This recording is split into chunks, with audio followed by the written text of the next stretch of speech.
Important concept for the formation of contract, मतलब हमारे contract के लिए हमें क्या क्या कॉन्सेप्ट चाहिए और क्या क्या इम्पॉर्टेंट है। फर्स्ट, प्रपोजल और ऑफर होना चाहिए। सेकंड, एक्सेप्टेंस होना चाहिए। थर्ड, प्रॉमिस होना चाहिए। फोर्थ, कंसिडरेशन होना चाहिए। Fifth, agreement.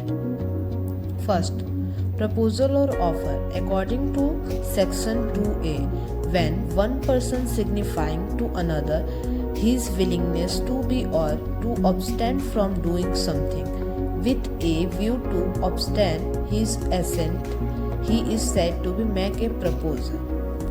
Suppose that आपके पास अगर A है और B है, दो ऑब्जेक्ट हैं या फिर दो पर्सन हैं, जिसने A ने कहा कि A को अपनी कार को सेल करना है, तो A ने उसको ऑफर किया, विल यू बाई इट, और कितने में, 2 लाख में। तो ये क्या हुआ, एक प्रपोजल हुआ, जहाँ पे एक पर्सन ने सामने वाले को ऑफर किया और सेकंड वाले के पास विलिंगनेस होना चाहिए इसको खरीदने का। तो अभी हम पहले वाले के बारे में, प्रपोजल और ऑफर दोनों सेम ही होता है, तो सामने वाले ए ने उसको ऑफर किया, और सेकंड जब एक्सेप्टेंस होगा तो अगर बी उस प्रपोजल को accept, it signifying his the assent thereto be, proposal is said to be accepted.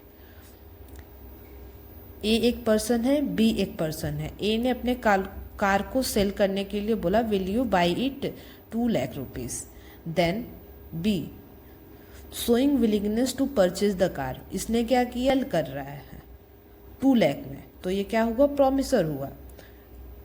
और बी क्या हुआ, प्रॉमिसी हुई, क्योंकि वो क्या कर रही है, willingness to purchase a car, मतलब वो बोल रही है कि ठीक है मैं 2 लाख दे दूंगी, उसके बाद कार आप मुझे दे देना। तो यहाँ पे क्या हुआ, ए ने ऑफर किया, बी ने क्या किया, एक्सेप्ट किया, तो यहाँ पे क्या हो गया, एक्सेप्टेंस।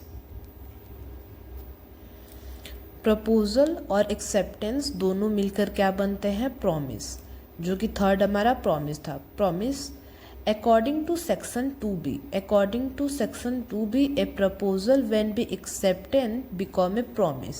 अगर कोई भी प्रपोजल को एक्सेप्ट किया जाता है तो उसे हम क्या कहते हैं, प्रॉमिस।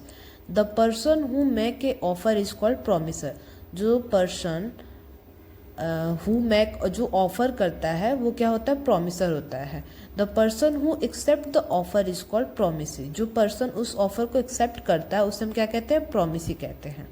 फोर्थ, कंसिडरेशन, जो कि according to section 2D, when at the desire of the promisor and promisee or any other person had done to abstain from doing or does to abstain from doing or promises to do or to abstain from doing something, such act abstinence is called consideration for the promises।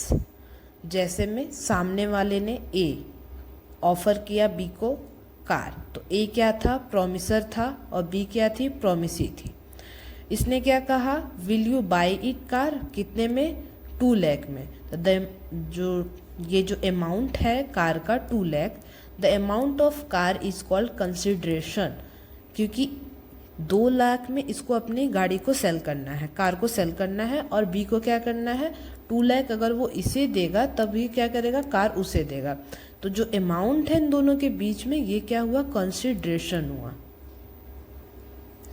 अगर promise और consideration दोनों मिलते हैं तो क्या बनता है, agreement. Fifth क्या था हमारा, agreement. According to section 2E, every promise and every set of promises forming consideration of each other is called agreement।